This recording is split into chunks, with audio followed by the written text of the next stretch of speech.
9 अक्टूबर एक ऐसा डेट जो हम सब याद रखेंगे, और हर साल जब भी ये डेट आएगी हमें एक इंसान की याद आएगी, वो है रतन टाटा जी। आज हम ऑडियंस से जानना चाहते हैं कि इनके डिमाइस के बाद हम रतन टाटा जी से क्या सीख सकते हैं और उनकी लेगेसी कैसे कंटिन्यू कर सकते हैं। आइए जाकर पूछते हैं ऑडियंस से। अगर मैं श्री रतन टाटा जी का नाम लेता हूँ तो सबसे पहले आपके दिमाग में क्या याद आता है? डिसिप्लिन, और जो उनने अपने इंडिया के लिए किया है, लाइक कोई और शायद नहीं करे। वो अपनी ज़्यादातर क्या मोर देन 50% इनकम लोगों पे, एनिमल्स पे, सब पे, इंडिया पे ही खर्च करते थे। So main rest in peace. उनका जो बिज़नेस है वो याद आता है कि वो जो बिज़नेस पावर, जो एफिशिएंसी, जो भी है मैन पावर, और जो वो बिहेवियर करते हैं वो बहुत अच्छी तरह से उनके स्टाफ के लिए, सबके लिए उन्होंने अच्छे से बिहेवियर किया है। और वो बिज़नेस में ऑलराउंडर रहे हैं। अपने इतने सारे बिजनेसमैन में उनका नाम हाई लेवल पे आता है, तो अच्छा है। मेरे को अच्छे, मतलब बिजनेस में उनका लेवल बहुत अच्छा लगता है। I feel he was a great entrepreneur and an example for our country कि हम क्या कर सकते हैं। And I feel heartbroken actually।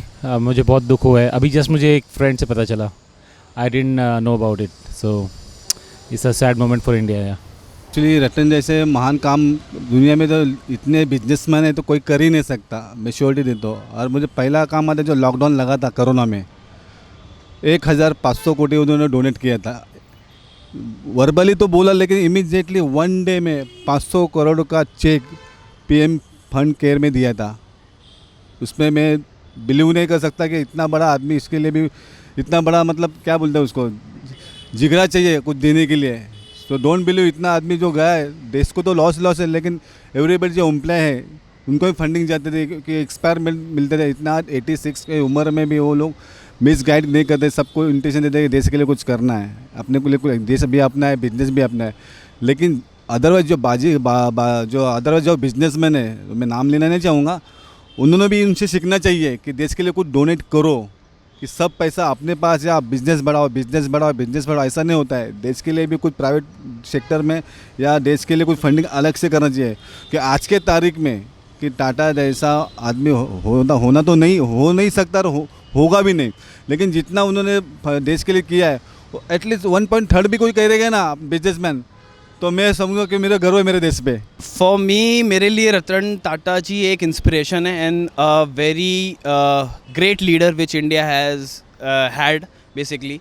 तो एक बहुत बड़े leader and inspiration for every businessman and every entrepreneur who are working currently in India, I feel. एक स्पेशल एक ह्यूमन बीइंग थे जो मैं ये मानता हूँ कि मतलब पूरे वर्ल्ड में उनके साथ में मैंने मतलब अभी तो कुछ देखा नहीं, जो फिलॉन्थ्रपी में इतना अच्छा काम करता था, जिसने अपने पूरे लाइफ में अपनी खुद की जो ऑर्गेनाइजेशन थी उसको मतलब जिस मुकाम पे उन्होंने पहुंचाया है। और इंडिया के मतलब फिर वो एनिमल हो चाहे ह्यूमंस हो, इवन इंडिया के बाहर के भी कुछ पॉपुलेशन से जिनको मतलब उन्होंने हमेशा सपोर्टिव रखा है अपने साइड से। तो मतलब फिलॉन्थ्रपिस्ट है और मतलब काफ़ी अच्छा योगदान उन्होंने किया है अपने लाइफ में। उनके लिए बिज़नेस सिर्फ प्रॉफिट नहीं है, उनके लिए business is also a kind of social work, because the kind of activities he did along with the Tata products. He did a hospital for cancer patients where the cancer patients are getting the treatment in a very meager amount of money, and I think it is a great help for the society। and उनका जो भी products है, उन्होंने he never got married, entire life he has devoted a kind of service। I will say it is his life of sacrifices. It is a very big thing that a person is not having a proper family, no married life, no spouse, and he has dedicated all his life for the service of the society। Business तो ठीक है, business is for profit, but in that profit that social interest should also involve in that profit, otherwise वो profit is like a one sided income, ऐसा मुझे लगता है। important है ही, because कोई भी business loss के लिए नहीं होता, but that should be in my mind कि my profit should not be at the cost of loss to the other people। my profit should be कि लोगों की हेल्प हो जाए, मेरे प्रॉफिट से किसी को नुकसान ना हो। आपने कहा कि वो मोस्टली जितने अपने पैसे, अपने 2/3 का अपना इनकम जो भी होता था, वो प्रॉफिट जो होते थे वो शेयर करते थे। उन्होंने तो कैंसर पेशेंट्स के लिए तो किया ही, एनिमल्स लोगों के लिए भी बहुत कुछ किया। तो आपको क्या लगता है ऐसा किसी और ने किया है, और आप अगर ऐसा इस इंसान को करना चाहिए कि नहीं, जो इतने बड़े बड़े लेवल पे लोग बैठे हुए हैं उनको करना चाहिए कि नहीं? आज जो उनने किया वो तो कोई और कर नहीं सकता। जैसे आप अंबानी की बात करते हो, अंबानी एक बिजनेसमैन है और टाटा जो है वो एक सोशल वर्कर है, so you can't compare them. But I don't think सो टाटा से बड़ा कोई सोशल वर्कर इंडिया में है या आगे भी आएगा. होप सो आए, बिकॉज ऑब्वियसली इंडिया में पॉवर्टी भी है, सबको इलाज की ज़रूरत रहती है जैसा भी रहते. जो रतन टाटा जी करते थे अभी कोई है नहीं, तो मे बी कोई बिहाफ पे आए उनके और करे आगे जाके. देखो, उन्होंने कैंसर पेशेंट्स के लिए बहुत सारी चैरिटी की है, जो कि बहुत लेस पीपल उसमें करते हैं चैरिटी. और ज़्यादा एक्सपेंस बोला जाए तो कैंसर के लिए बहुत ज़्यादा खर्चा होता है, तो वो सब चैरिटी उनका है जहाँ पे उन्होंने एफर्ट्स डाले हैं. सेकंड, डॉग्स के लिए उन्होंने चैरिटी की है, वो चैरिटी भी उनकी एक अलग चैरिटी हो जाती. कोई एनिमल्स के लिए चैरिटी नहीं करता है, अभी तक तो मैंने ऐसे सुना है, पर किया किसी ने नहीं है. तो एनिमल्स के लिए उनकी एक अलग चैरिटी है, वो भी मुझे अच्छा लगता है उनके बारे में. तो उनके बारे में कितना भी बोलोगे तो वो कम है, क्योंकि उनकी सभी जो उन्होंने काम किया वो सब एफिशिएंट और हार्ड वर्किंग है. तो उनको हैट्स ऑफ मेरे. आई डोंट नो कौन करता है नहीं करता, बिकॉज बहुत सारे लोग करते हैं एंड वो बताते नहीं हैं. इवन रतन टाटा साहब के बारे में बहुत सारी चीज़ें ऐसी हैं जो हमें नहीं पता, but he used to do it. कुछ बातें न्यूज़ में आती हैं, कुछ बातें नहीं आती हैं, but the main thing is कि जो सोल थे वो, and God bless him, and I wish कि उनको और अच्छी और नया जन्म मिले और बढ़िया काम करें वो नेक्स्ट लाइफ में भी. या हाल ही में मुकेश जी के बेटे, उन्होंने जो गुजरात में किया एनिमल के लिए, वो खाली अपने लिए किया है, वो प्राइवेट सेक्टर के लिए किया, पब्लिक के तो लिए नहीं किया है. तो उन्होंने भी सीखना चाहिए कि अगर आज टाटा नहीं है अपने आपस में, तो उनके पीछे उनका कुछ चलाना चाहिए. टाटा के पीछे जो उनका जो स्टैंड है वो किसी ने लेना चाहिए, चाहे कोई भी बिजनेस में हो. टाटा के सब पीछे ही है, बोलने के लिए टाटा जैसा जिगरा तो किसी के पास है ही नहीं, हो नहीं सकता. लेकिन जो टाटा ने मिसाल दी कि चाहिए कुछ मैं कर सकता हूँ, मेरा पीछे जो का स्टैंड है वो कोई भी बिजनेस में ले, चाहे अडानी ले, चाहे अंबानी जी ले, चाहे एक्सपर्ट महिंद्रा जी ले, जो भी एनीवन जो बिजनेसमैन कैपेबल है. आज महिंद्रा जी भी किसी को समझो कुछ लड़का कुछ करता तो उनको गिफ्ट देते, कार देते, मोस्टली कुछ प्रोवाइड करते, उनको इंस्पायर करते. तो टाटा जी से भी जितने भी बिजनेसमैन, उन्होंने सीखना चाहिए कि आज टाटा हमारे बीच में नहीं, देश को तो लॉस हो गया, ऐसा सबको लॉस हो गया, तो उनके पीछे वही रुतबा चलना चाहिए सालों साल. वही करना चाहता हूँ. लेकिन तो अभी अंबानी में भी अंबानी जी ने भी किया है इसमें, जो एलिफेंट्स लेके जो अभी वहाँ पे किया है, ठीक है, that is also good. Animals को के बारे में भी हम लोगों को सोचना चाहिए. They are also living creatures like us. Only the thing is we human being have the rationality. They are animals but still they are also having their life. So उन लोगों के बारे में इतना सोच सब लोग नहीं रख सकते. And it's a great loss for the nation itself कि we lost a legend. Amazing initiative. मेरे को लगता है कि जो चीज़ें रतन टाटा जी ने अपने नेशन के लिए की हैं, it's very hard for any other person in India to replicate what he has done for the future of India. So tremendous work, salute. And as per the study, मैंने एक रिपोर्ट भी देखी थी कि ही वॉज द पर्सन जिसने charity में सबसे ज़्यादा पैसे दिए हैं अक्रॉस ग्लोब. तो that's a trademark and it symbolises कि how India is growing, and we are proud that he was a part of India and he'll be in our like heart forever. like of course मतलब बाकी हर कोई करता होगा, मतलब चाहे businessman हो या फिर सैलरी पर्सन हो, मतलब हर कोई अपने अपने हिसाब से करता है, बट हर किसी का कोई प्रायोरिटीज़ होता है. तो जो मेरा देखना है या जो मैंने देखा हुआ है आज कि मतलब उनका फर्स्ट प्रायोरिटी जो था वो डोनेशन और मतलब एनिमल्स, ह्यूमन बींग्स को हेल्प करना था. तो एक हेल्पिंग नेचर होने की वजह से उनका डोनेशन उतना ज़्यादा था, और मतलब जो अनमार्केबल है उसको कोई मार्क नहीं कर सकते हम लोग. रतन टाटा जी ये भी बोलते थे कि वो यूथ से बहुत इंस्पायर्ड हो, यूथ के साथ ज़्यादा टाइम स्पेंड करना पसंद करते थे. तो उनकी, आपको क्या लगता है उनकी किस टाइप की पर्सनैलिटी थी, उनका पर्सपेक्टिव क्या होता होगा? बिकॉज उनको जानना था कि इंडिया का क्या बोलते हैं माइंडसेट क्या है यंगस्टर्स का, सो दैट वो उस हिसाब से कोऑपरेट कर पाए वर्ल्ड से. और उनका नेचर जो था वो सबको ही पसंद आता था. एंड उनको किसी ने पॉडकास्ट में पूछा भी था कि आपको किस नाम से जानना चाहते हैं आपके डेथ के बाद, तो उन्होंने बोला था I want to be the man who made the difference, and he made the difference. So really proud. वो आज नहीं है हमारे साथ, लेकिन जो करके गए वो कभी शायद उनका कोई शुक्रगुजार नहीं कर पाए हम. उनका पर्सपेक्टिव्स है कि सब लोग मतलब एक सर्कल्स रहता है, आगे आगे बढ़े, आगे आगे जाए, मतलब वही सर्कल में ना रहे. वो उनको सब लोगों को लेके जाना, मतलब साथ में रहना, सबके साथ रहना, वही पसंद है. इसके लिए वो आगे आगे उनके साथ रहता है. अभी चैरिटी सिर्फ औरों के लिए करने में नहीं था, उनका जो होल पर्सनालिटी था उसमें था वो कि वो चाहते थे कि जैसे जो कंट्रीब्यूशन उन्होंने देश के लिए किया, वो चाहते थे कि हमारे यूथ भी उस तरह से अग्रसर हों। और जो इंडिया हो रही है, मतलब इंडिया में जो यूथ हैं जो काफ़ी कुछ कर रहे हैं, वो लोग हर, चाहे मीडिया हो या हर क्षेत्र में वो कर रहे हैं, तो आई थिंक वो उनका विज़न था। टाटा जी का एक ही था कि बच्चे आजकल न्यू जनरेशन देश का भविष्य है, तो जितने एम्प्लॉय आज अपने मार्केट में Tata consult, Tata private sector, Tata hotel, Tata प्ला, all over Bombay, all over India जितना है पर्सन, उनका मतलब 50% भी किसी के बिजनेसमैन में एम्प्लॉय नहीं है, चाहे सब कैटेगरी के, हिंदू, मुस्लिम, सिख, ईसाई, जैन, मारवाड़ी। तो टाटा भेदभाव कभी किया ही नहीं टाटा ने। और प्लस लेबर को चार्ज चाहिए, एम्प्लॉय को क्या चाहिए, जो उनके प्रॉब्लम है, जो घर में जितना लगता है वो तो पर्सनली जाके मिलते हैं उनसे।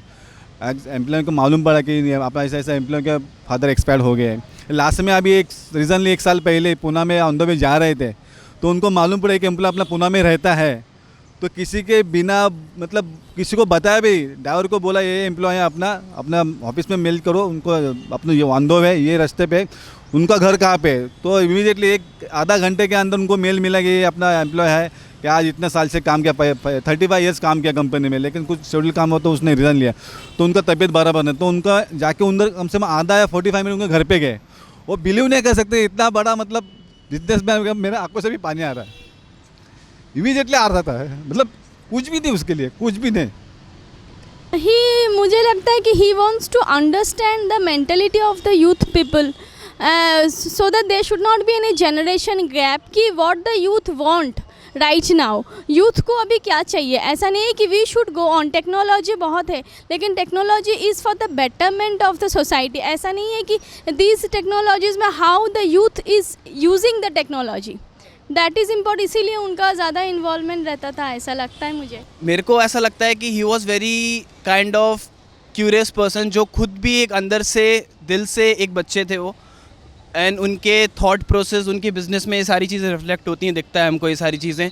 जो उनका पर्सनल असिस्टेंट था who was working very closely with him, Shantanu Naidu I guess, तो he was also inspiration. Now he is also doing pretty good in his life. He has also initiated some business which are around the animal welfares and charity old age people, so tremendous, बहुत अच्छा है। मतलब देखो, जो लगता है जो उनका करियर का जर्नी भी रहा है, और जो मैं भी मानता हूँ कि यही है कि अगर आपको लाइफ में अगर कुछ करना है और जो लंबे डिकेड तक, 4-5 डिकेड 10 डिकेड तक अगर आपको कोई चीज़ करनी है, कोई ऑर्गेनाइजेशन चलानी है, तो आपको हमेशा यूथ को साथ में लेके चलना चाहिए। और आफ्टर ऑल इंडिया में वैसे भी यूथ बहुत ज़्यादा है, यूथ पॉपुलेशन हमारे पास ज़्यादा है, तो जैसे आज आप देखोगे तो इतने सारे स्टार्टअप्स निकल के आ रहे हैं जो यूथ से ही बिलोंग कर रहे हैं, तो मतलब वो काफ़ी अच्छा एक साइनेज होता है अगर आप यूथ के साथ मिलके काम कर रहे हो, तो जिस वजह से मतलब एक हेल्प मिलता है आपको कि करंट मार्केट में क्या सिनेरियो है, पब्लिक की मतलब डिमांड्स क्या है, रिक्वायरमेंट्स क्या है, तो वो चीज़ आप फुलफ़िल कर सकते हो। वो क्या लगता है इनकी लेगेसी कोई फॉलो कर पाएगा इस लेवल का? मुझे नहीं लगता कोई कर पाएगा।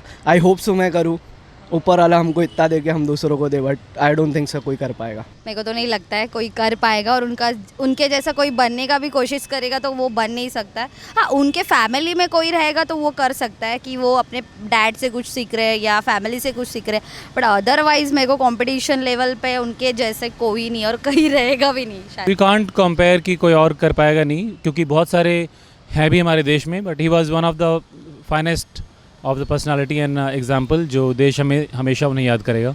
And I believe we should follow his footsteps, और जो ड्रीम है उसके लिए जो यूथ है वो हमेशा प्रयत्न करे, तो बिल्कुल हम सक्सेसफुल हो सकते हैं। मैं तो अभी बोला बॉस, जो रतन टाटा कर सकता है उन्हें 1/3 भी किसी ने किया ना, तो मैं अपने घर पर कर सकता हूँ। वो करना चाहिए, कोई भी मामला है अपने उसके लिए जिगरा चाहिए। बोला आज अपन 50 रुपया 100 रुपया किसी को देते, किसी खाने पीने में, वो क्या टिप देते, टिप, वो मायने कुछ भी नहीं रखता उसके लिए बॉस। आज ट्रेन में सफ़र करो, बस में सफ़र करो, किधर भी कोई मांगता है, भीख मांगता है, सॉरी, लेकिन अपन क्या है उसके 5 रुपया 10 रुपया बस हो गया 20 रुपया, लेकिन डोनेट बाय 1500 करोड़ किसको बोलते हैं? 1500 करोड़, वो भी 1 डे। जैसा बोला हाँ मैं 1500 करोड़ देता हूँ, तो इमीडिएटली चेक पीएम में था वो टाइम पे, मतलब मैं देख रहा न्यूज़ पे, इमीडिएटली आज तक वालों ने, मीडिया ने दिखा, इमीडिएटली 500 करोड़ का वर्बली चेक बोल के नहीं दिया, साइन करके पीएम केयर, वो भी हाईलाइट हो गया पीएम केयर में ऑन द स्पॉट 500, बाकी का स्टेप बाय स्टेप दिया। जितना आज कोरोना में, लॉकडाउन में जितना मतलब संभाला टाटा जी ने, उतना किसी ने नहीं संभाला है। ये सब पॉलिटिक्स में लगे, सब अपने अपने घर भर रहे हैं, सब अपना अपना बिजनेस बड़ा कर रहे हैं, लेकिन जो देश के बारे में सोचना चाहिए वो टाटा जी से सीखना चाहिए। टाटा जी से होना ही नहीं, होगा भी नहीं कोई, थैंक यू।